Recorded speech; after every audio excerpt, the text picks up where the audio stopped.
All right, everyone, it's time to talk about the FBI Vault's Finders release, which is, I think, 320 or some odd pages long. So I haven't gotten through all of it, but I've read the DC Metro summary and some of the other materials, and some of it's actually technically older material. Like, it's been actually around for a while. Like the McMartin preschool write-up is something that was spoken of a lot in the 80s. We definitely have here evidence of cult activity. The idea, though, that somebody draws a pentagram and that makes them a Satanist is clearly wrong. You can draw a pentagram too, and you can be a totally religious Christian. Also, not all pentagrams are even satanic in form. There are other traditions like Wicca that use pentagrams, and it would be incapable of an outsider to actually tell who drew it up for a ritual purpose. Was it someone who was involved with Crowley-style occult bullshit? Was it a Wiccan? Was it a Satanist? You're not going to be able to tell. The idea that there's a cult that snatches children and operates in the name of Satan is less compelling in these releases than that there's a cult that snatches children. What happened in the 1980s, unfortunately, is that government attempted to look into these things. I think here you have some evidence of leftism, like that there might have been communism going on and they were looking into it for political reasons. And if I'm reading some of these releases right, and I could be wrong here, but it seems to be insinuated that at least one high-ranking individual within the U.S. government that was, in part, infiltrating these groups got indoctrinated instead and ended up lending material support to a cult. That's not a good look, and I can understand why the government therefore covered it up. But let me ask you something. If you claim that this is the result of secret Satanists, the result will not be the same as if you say, oh, the politicians alive today are abusing people. They're not doing it for Satanism, they're doing it because they're corrupted individuals, and it extends to the highest levels of government. It's not just some random FBI figure. It's not just some random person who happens to have made rock music in the 80s. It's at the highest levels of society. You will get criticized as a conspiracy theorist and potentially deplatformed. But I've never seen anybody get deplatformed for simply saying, oh, it was Satan did it. Satan done it. Well, that's the claim that was made back in the 80s. Again, where's the compelling evidence of this? A pentagram in a tunnel under a preschool is ominous, but it's not evidence of satanic ritualism. The concept that that symbol is even perpetually used by groups like the Church of Satan for any real ritualistic purpose is simply wrong. In fact, if you read the Satanic Bible, and I'm going to assume that most people responding to this probably haven't, it explicitly forbids two of the things that are alleged here, which are abuse of children and abuse of animals. If you've got those going on, you cannot doctrinally reconcile that behavior with the Church of Satan at least, and that represents the majority of Satanists self-proclaimed. If you're talking about people who say, yes, I'm a Satanist, ha ha ha, and they chop the head off a cat, they're not accepted by the Church of Satan, and they're not accepted by most sane independent Satanists. My own ties to Satanism are as follows. I was never a member of the Church of Satan, and I'm not really in defense of them because I had a little bit of a fracas with Peggy Nadramia years ago. I was an independent Satanist for several years. The idea that that involves any degree of ritualism in the realistic sense is wrong. There is no real ritualism because it's understood to be an atheistic mock-up basically of Catholicism. That's absent. There's certainly no animal abuse. I'm at the opposite end of the spectrum in my interactions with animals, and there's forbidding of killing and child abuse and things of that nature. The only caveat really is theft. It's okay to steal a loaf of bread from a rich man, so to speak. You know, it's a little bit of a caveat and aside that I think may have been Anton's idea of a joke.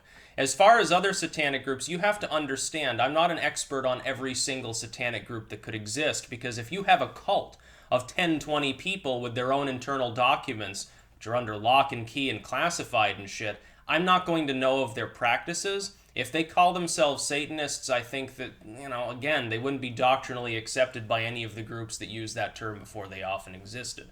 Now let's get, though, to the sum and substance of what is here. And I think it's more frightening. I think what's frightening is that the insinuation is that the U.S. government botched an infiltration of a potentially dangerous cult group operating in the D.C. area that had access to classified material, including the D.C. Metro map of all things. Like the tunnels, those old secret tunnels they built back at the beginning of the Cold War under D.C. in order to potentially shuttle the president, members of Congress, and shit around to bunkers in case of nuclear doomsday. Yeah, those ones, the really important ones that you could probably destroy the whole city with if you knew what you were doing, Unfortunately, they got those documents. And the FBI said fuck and closed the investigation because they realized that their infiltration had failed. And then the group disappeared, and they probably had communist ties. Wonderful. So in other words, at some point in the mid to late 80s, communists in Russia or whatever probably got access to these materials. Yeah, I wonder if there was a construction boom right afterwards in the DC area that only took place at night. By the way, again, if you suggest that this sort of stuff still goes on today, you're called a conspiracy theorist, and it does. Go ahead and call me one. But government botches things. Government looks into cults and creates them in some cases, and lets go of them and lets them do crazy shit in order to justify bad laws. Happens all the time. Government's responsible. You can't blame the devil for this sort of behavior because there's no devil to blame. I'm sure that a lot of people will disagree and say, no, well, there's a spirit of evil in the world or whatever. Okay, pragmatically, can we blame that for the dysfunction of governments and cults? No.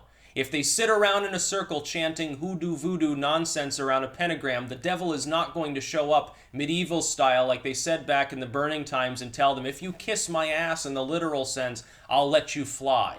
I'll have satanic sex with you and you'll give birth to a demon or something. That doesn't happen. That's superstitious hokum.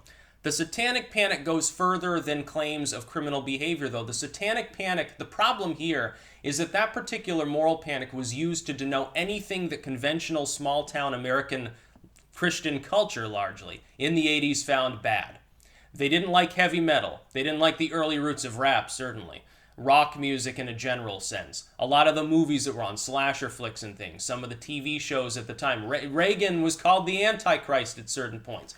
Culture was turned topsy-turvy because the nifty 50s, swell 60s parents that had been brought up saying, we're better, we're good, communism bad, bad thing doesn't happen here because Jesus all of a sudden opened their eyes and realized bad things did happen there. And because they had been programmed to think that we were a Christian city on a hill sort of country, they blamed Lucifer. They couldn't wrap their heads around the idea that the government and people empowered by it, billionaires, enriched, corrupt people, abuse children and do crazy things because they're fucking nuts. And they've become completely corrupted. They do not need Satan in order to enact such behaviors. That's the Satanic Panic. Now, as to whether these people scrawl pentagrams on themselves and do witchy bullshit at Bohemian Grove, yeah, they probably do.